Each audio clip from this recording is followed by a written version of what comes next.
Hello friend, today I am going to discuss about the concept of utility.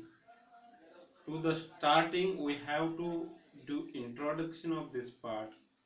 The consumer choice and factors affecting it has remained an important dis- dimension in explaining the demand for product.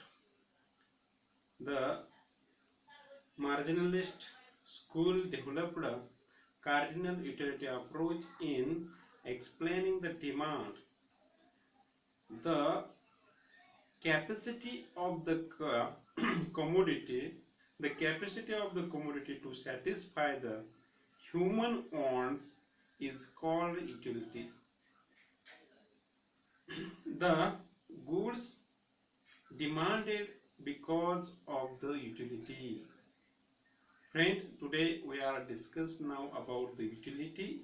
What is the meaning of utility? We have to see here. To the starting, we have looked the introduction.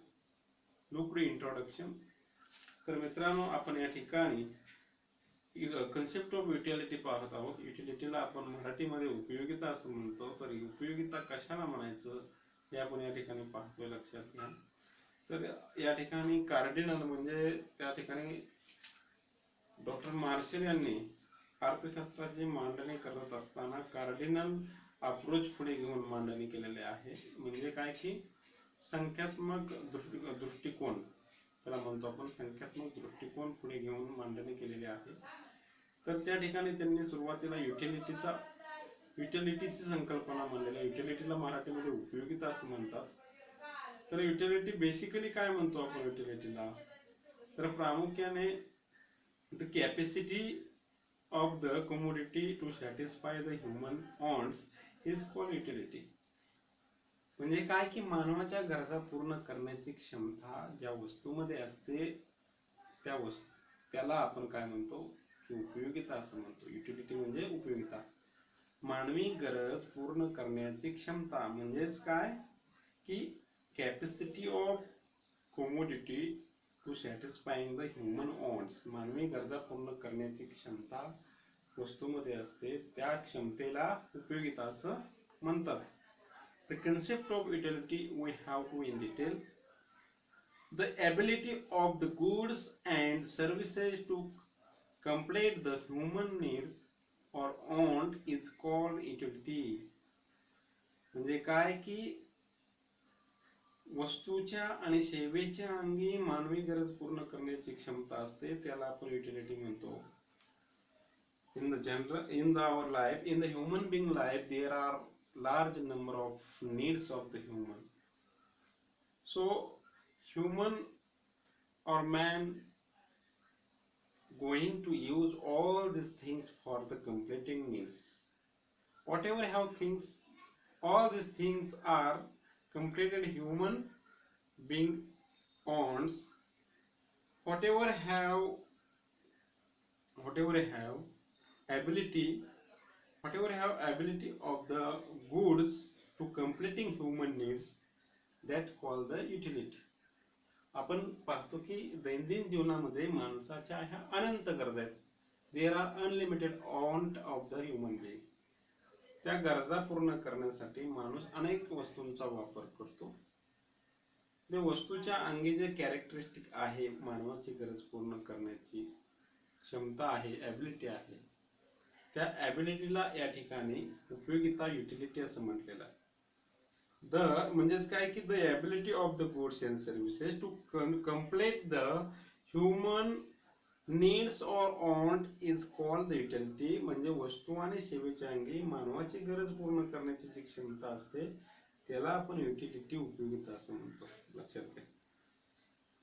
म्हणजे आपण कोणतीही वस्तू घ्या, त्या वस्तूचा वापर केल्यानंतर आपली उपयोगिता पूर्ण होते, म्हणजे समाधान होतं. समाधानाला दुसऱ्या शब्दामध्ये उपयोगिता असं म्हणतो. सॅटिस्फॅक्शन होतं आपलं, म्हणजे उपयोगिता पूर्ण होते. म्हणजे काय की फॉर एक्झाम्पल, जेव्हा माणसाला भूक लागते, when man become hungry, then he is going to eat something, as like For example, man is going to eat apple.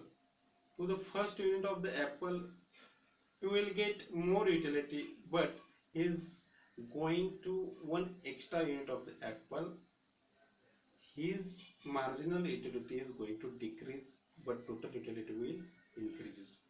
म्हणजे लक्षात घ्या, या ठिकाणी माणसाच्या या ठिकाणी एखाद्या व्यक्तीला जर भूक लागली असेल आणि त्याने जर सफरचंद खायला सुरुवात केली, तर त्याला पहिल्या नागापासून जास्त उपयोगिता भेटेल आणि दुसऱ्या नागापासून कमी उपयोगिता भेटेल. जी त्याला सीमांत उपयोगिता मिळते, मार्जिनल युटिलिटी मिळते, ती हळूहळू घटत जाईल. लक्षात घ्या. तर ही युटिलिटी काय की माणसाची गरज पूर्ण करते, म्हणून त्याला युटिलिटी म्हणतात. लक्षात घ्या. तर types of utility, there are various types of utility. First is the total utility. The total utility is the getting from consumption of all units and goods and services. All units of goods and services. Total utility आपल्याला सर्व वस्तूचा सर्व उपभोग घेतल्यानंतर total utility मिळते. लक्षात घ्या. म्हणजे काय की एखादी वस्तूचा पहिला नग आपण कंझ्युम केला, म्हणजे काय कंझ्युम केला म्हणजे काय, वस्तूचा पहिला नग आपण उपभोगला, 10 युटिलिटी भेटले. दुसरा नग उपभोगला 5, तिसरा नग आपल्याला 4, चौथा नग 0. सगळ्या नगांचा उपभोग घेतल्यानंतर 10, 5, 4 अशी 19 जी युटिलिटी मिळते, त्या सर्व युटिलिटीला टोटल युटिलिटी असं म्हणायचं. लक्षात घ्या. त्या ठिकाणी सुद्धा दिलेलं आहे. For example, Ram has eaten mango from the consumption of the 4 mangoes. He getting a utility numberly 15, 10 to 0. The sum of all this getting utility called the total utility.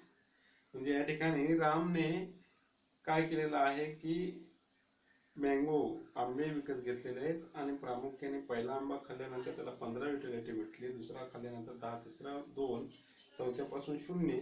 या सगळ्यांची बेरीज केल्यानंतर त्याला या ठिकाणी टोटल 27 युटिलिटी भेटली. त्या 27 युटिलिटीलाच आपण काय म्हणतो, 27 युटिलिटीलाच टोटल युटिलिटी असं आपण म्हणतो. लक्षात घ्या.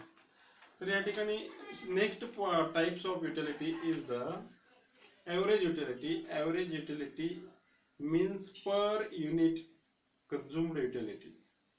When man consume goods and services, whatever have goods and services he consumed, the total utility upon unit of the goods, that ratio we call the average utility. In the other word, average utility means the per consumed utility. म्हणजे average utility म्हणजे काय की सरासरी उपयोगिता, प्रत्येक नागापासून मिळणाऱ्या उपयोगितेला सरासरी उपयोगिता असं म्हणतात.